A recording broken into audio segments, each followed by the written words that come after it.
একদিন রোদে দিয়ে আর একটি মাত্র মশলা দিয়ে কিভাবে এই সহজ পদ্ধতিতে আমের আচারটি তৈরি করবে সেটি দেখার জন্য সম্পূর্ণ ভিডিও অবশ্যই দেখতে হবে।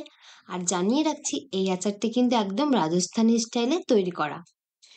প্রথমেই জানিয়ে দিই, সম্পূর্ণ ভিডিও না দেখলে বুঝতে পারবেন না আচারটি আমি কিভাবে করেছি। সম্পূর্ণ ভিডিওতে ছোট ছোট ট্রিক্স জানিয়ে দেওয়া হয়েছে যাতে আচার দীর্ঘদিন স্থায়ী হয়।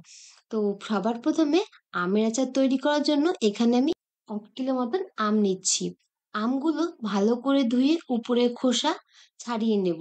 তবে এখানে প্রথমেই একটা ট্রিক্স বলে দিই, এই আচারটি তৈরি করতে সম্পূর্ণ খোসা ছাড়াবো না, হালকা করে ছাড়িয়ে নেব যাতে কিছুটা গ্রিন অংশ আমের সঙ্গে লেগে থাকে, তাতে আমের আচারে একটা দারুণ সুন্দর ফ্লেভার আসবে। এবার প্রথম কাজ আমাদের আমগুলো ছুলে পরিষ্কার করে নেওয়া।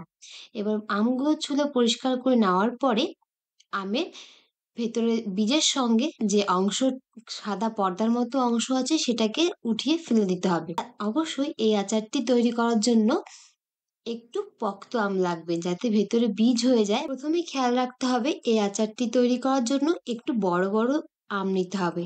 যেমন মনে করুন যে কিছুদিন পরে আমগুলো পেকে যাবে, ঠিক সেমন একদম পক্ত ভেতরে বীজ কাটতে যদি অনেকটা শক্ত মনে হয়, তবে এই আচারটি তৈরি করার জন্য একদম পারফেক্ট আম খুঁজে পেয়েছেন। তো এখানে আমি আমগুলো ছোট ছোট কিউব করে কেটে নেব।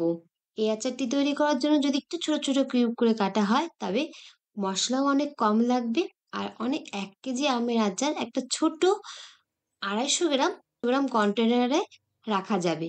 তো আমের কিউবগুলো ছোট ছোট করে কেটে এবার খুব ভালো করে ধুতে হবে। আমের যে একটা কষ থাকে, সেই কষ যেন আচারের মধ্যে না থাকে, তাহলে টেস্টে চেঞ্জ চলে আসবে। করবেন বেশ কয়েকবার ভালো করে পরিষ্কার জলে ধুয়ে নিতে।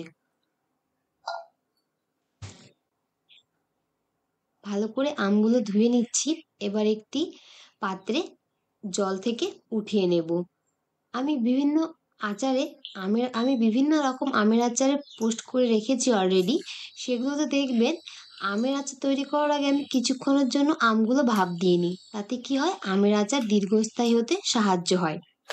এবার আমি এই আচারটিতেও আমগুলো সামান্য ভাপ দিয়ে নেব। তবে সেসব আমের আচারের ক্ষেত্রে আমি ভাপ দেওয়ার সময় একটু সামান্য লবণ দিই, কিন্তু এখানে যেহেতু আমি খুব ছোট ছোট করে কেটেছি, সেজন্য লবণ ছাড়া নর্মাল জলে 2 থেকে 3 মিনিটের জন্য সামান্য একটু ভাপ দিয়ে নেব।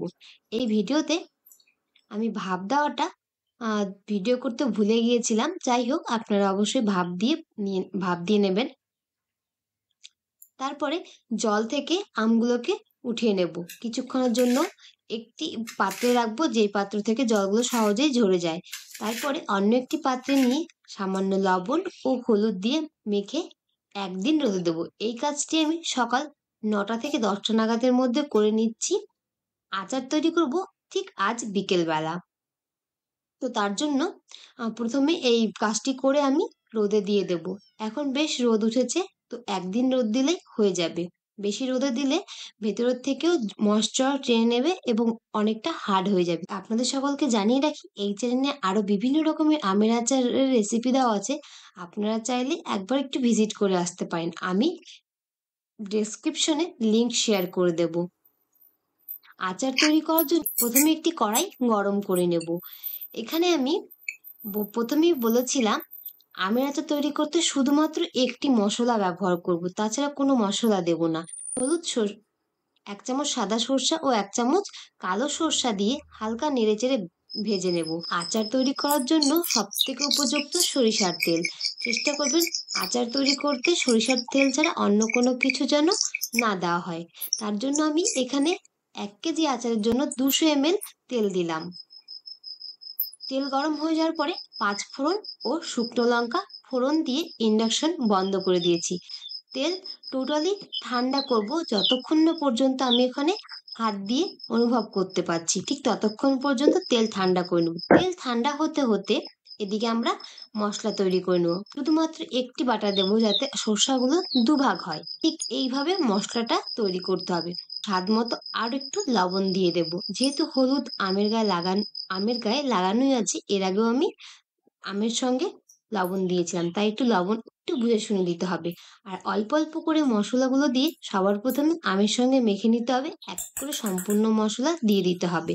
তারপরে মশলা যখন মাখা হয়ে যাবে ঠিক তখনই ওপর থেকে ফোড়ন দিয়ে রাখা সর্ষার তেল দিয়ে মেখে নিতে হবে। ওপর থেকে তৈরি করে রাখা ফোড়ন দেওয়া সর্ষার তেল দিয়ে মেখে নিতে হবে। এবার মোটামুটি 2 ঘন্টার জন্য রেস্টে রেখে দিতে হবে ওপেন। তারপরে একটা কন্টেনারে স্টোর করে 2 থেকে 3 মাসের জন্য সিল করে কোথাও রেখে দেবেন। ঠিক 2 থেকে 3 মাস পরে বের করে মাঝে মাঝে 2 থেকে 3 মাস পরে বের করে একটু রোদে দিয়ে ট্রাই করে দেখবেন আচারটি কেমন হয়েছে। এই রাজস্থানের স্টাইলে আচারটি আপনারা আগে কখনো ট্রাই করেছেন কিনা অবশ্যই কমেন্টে জানাবেন। আর করার পরে আমাকে অবশ্যই জানাবেন আচারটি কেমন হয়েছে। আর যদি আপনাদের কাছে এই আমের আচারটি ভালো লেগে থাকে অবশ্যই চ্যানেলটি সাবস্ক্রাইব করে পাশে থাকবেন ও পাশে থাকা বেল আইকনটি প্রেস করে দেবেন। এইরকম নতুন নতুন রেসিপিগুলি যাতে আপনাদের কাছে আমি সহজেই পৌঁছে দিতে পারি তার জন্য পাশে থাকবেন। সম্পূর্ণ ভিডিও দেখার জন্য আপনাদের সকলকে অসংখ্য ধন্যবাদ।